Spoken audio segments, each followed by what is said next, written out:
Hello everyone. How are we? So I don't know if you can guess what I'm getting ready to make. I have here a cup and a half of rice, roughly. I'm using grain rice. It's already been washed, rinsed several times. And then I added some cinnamon in there, and I'm gonna let this hang out overnight. On this end, I have dates because I don't want to use sugar for this. So I'm substituting with dates. This is also going to hang out overnight. The following day, I went ahead and cut the cinnamon into smaller pieces so it's easier to go through my Vitamix. I'm going to go ahead and process this. We're done with the blending here. Oh God. I did forget to put my figs, but I will put it in the next one. As you can see, you don't see much of the rice pieces in here, so the Vitamix really pulverized it, so to speak. That's why it's so important to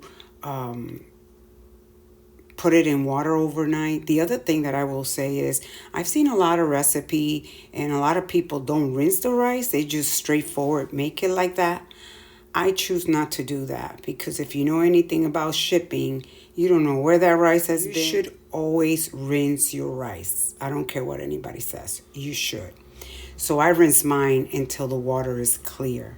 When I was a child, they used to bathe me with that water because I had what they call salpullido, which is really like a bumpy rash all over my body because of the heat. And that used to cool. It was supposed to cool my body and take those things off.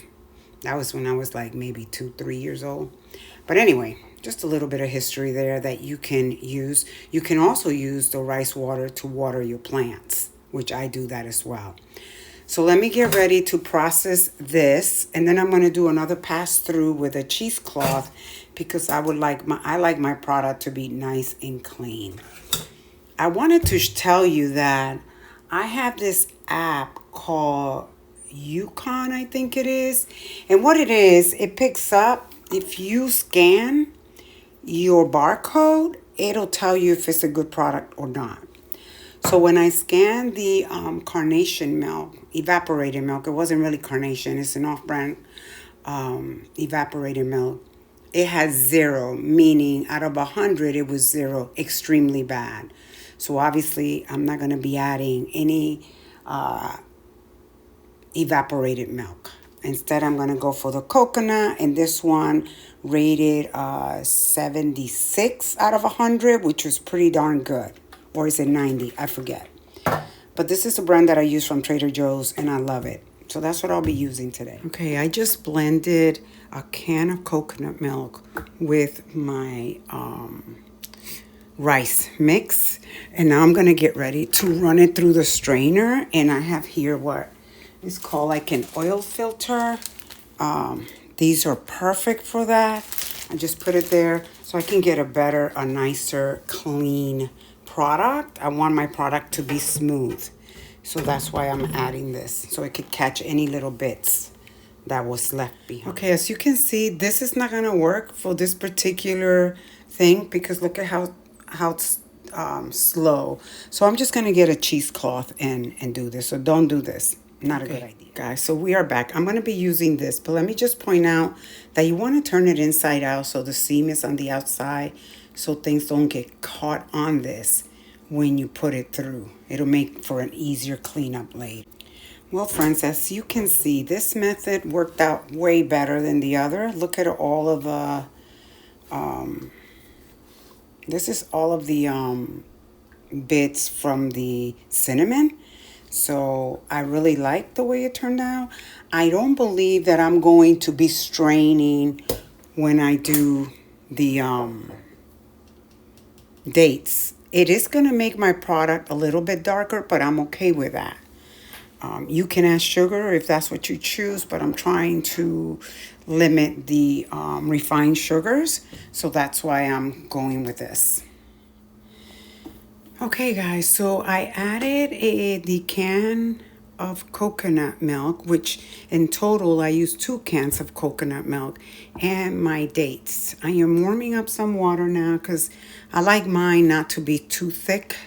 So I'm going to add some more water and I'm going to blend this again.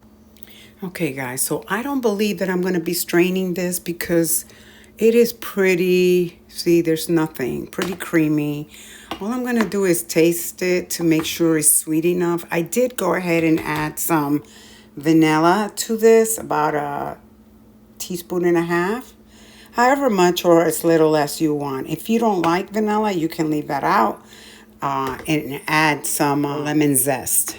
You can add, and that also would work and it would taste delicious. I'm just going to go ahead and have a little taste to see if this is sweet enough. So bear with me.